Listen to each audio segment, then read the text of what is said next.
Salut à tous, donc j'espère que vous allez bien. On se retrouve aujourd'hui pour une petite vidéo avec quelques jouets vintage qui viennent de là-haut. Des petits extraterrestres. Ouais, enfin bon, comme tous les dessins animés de l'époque, ça vient de là-haut quoi. Hein. Eh ben écoute, on regarde tout ça. Ça va être rapide aujourd'hui, ça va être rapide. T'inquiète pas de blabla, tu vas voir.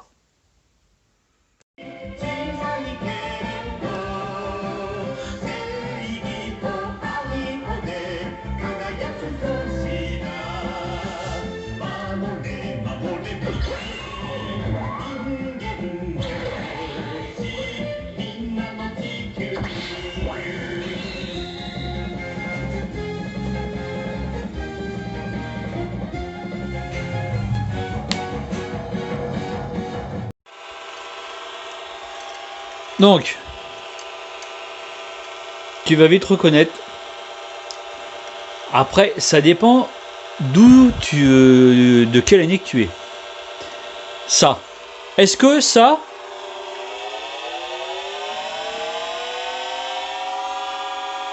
Est-ce que ça tu reconnais? Ce petit vaisseau spatial.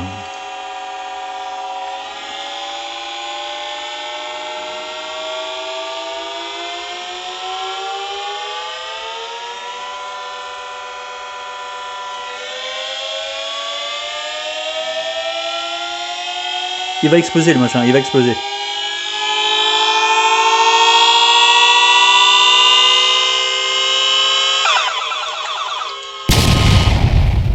Bon.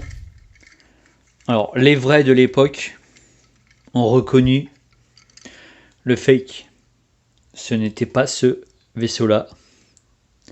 Tu constates, il n'y a pas de pile nulle part. D'accord. Donc là, il manque quoi sur celui-là? Il manque le container qui vient là-dessous. Il y a un petit container là qui vient dessous là. Eh bah oui. Donc, ce n'était pas lui, ce petit vaisseau là. Dis-moi en commentaire de quel vaisseau il vient. De quelle série vient ce vaisseau là. Allez, je te laisse deviner. Regarde bien. Petit indice, il manque le gros container ici au milieu. Voilà. Donc, celui qui faisait le vrai bruit, tu vas vite reconnaître. Doucement, calme-toi. Si je le mets là, tu vas tout de suite le reconnaître. Donc, si on le met là. Attends, là, il y a du numéro. Hop là. Là, avec cette vue-là. Est-ce que tu l'as reconnu?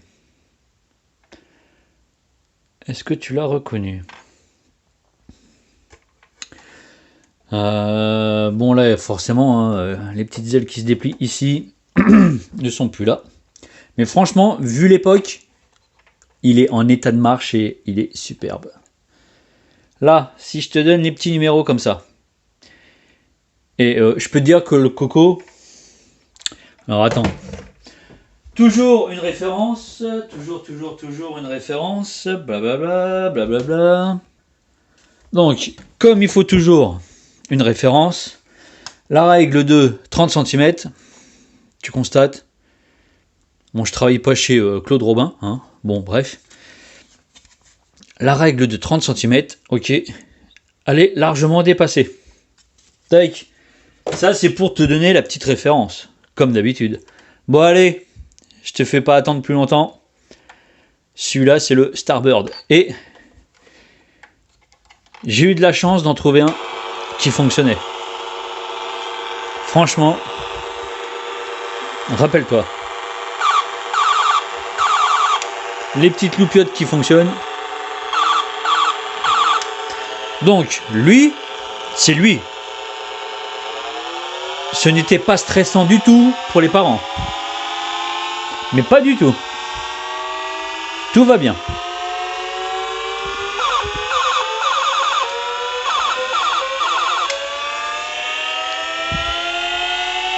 Il n'y a pas de stress. Et quand t'avais les cousins qui se ramenaient avec le même, je te dis pas l'ambiance dans la maison.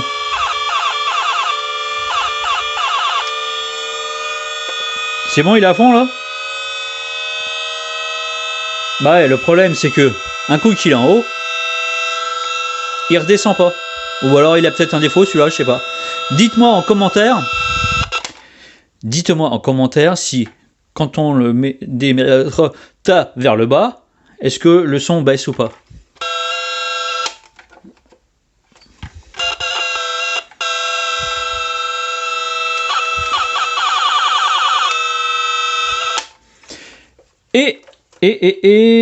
Attends. Je crois que normalement, voilà. Tac, ça te fait la petite capsule.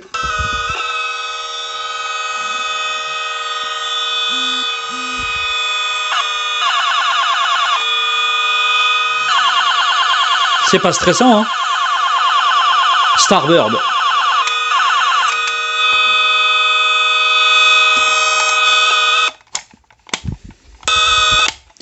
Les jouets MB. Ah ouais, là c'est du pur vintage. Là tu peux pas dire que je te présente pas du vintage, mec. Là on est bien là. Bon, malheureusement, celui-là en taille 40 cm, celui-là il est vraiment très cher. Il est vraiment très cher celui-là. Toi, ça c'est le petit modèle, toi. Hop. Le gros modèle avec le gros porte-conteneur et tout, c'est hors de prix quoi. Bah comme tous les jouets vintage, mais celui-là franchement j'ai fait une super affaire. Voilà, ça c'est les deux petits vaisseaux. Donc petit par la taille, mais balèze, hein. De toute façon, David et Goliath, qui a gagné? Est-ce que tu le connais lui? Donc là, il l'appelle pas, c'est pas le nom français, c'est pas Atom Boy, c'était Astro Boy. Ouais, si, c'est ça, Astro Boy. Hein.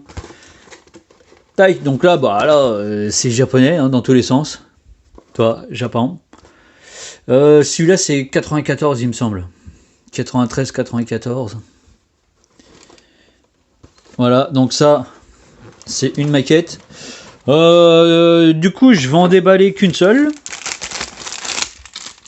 Toi. Petite maquette. Voilà, les yeux à coller.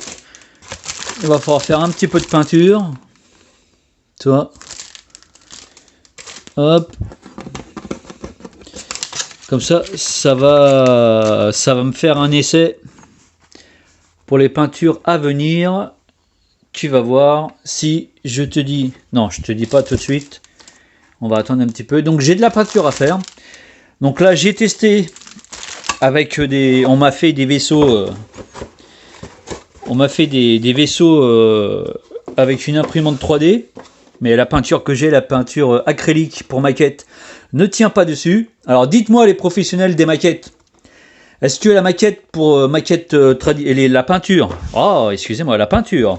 Pour les maquettes traditionnelles, est-ce que c'est la même pour les maquettes 3D? Parce que sur la maquette 3D que j'ai là, sur les vaisseaux là, franchement ça fait pas beau. Ça fait, on voit les traits quoi, on voit l'imprimante, hein.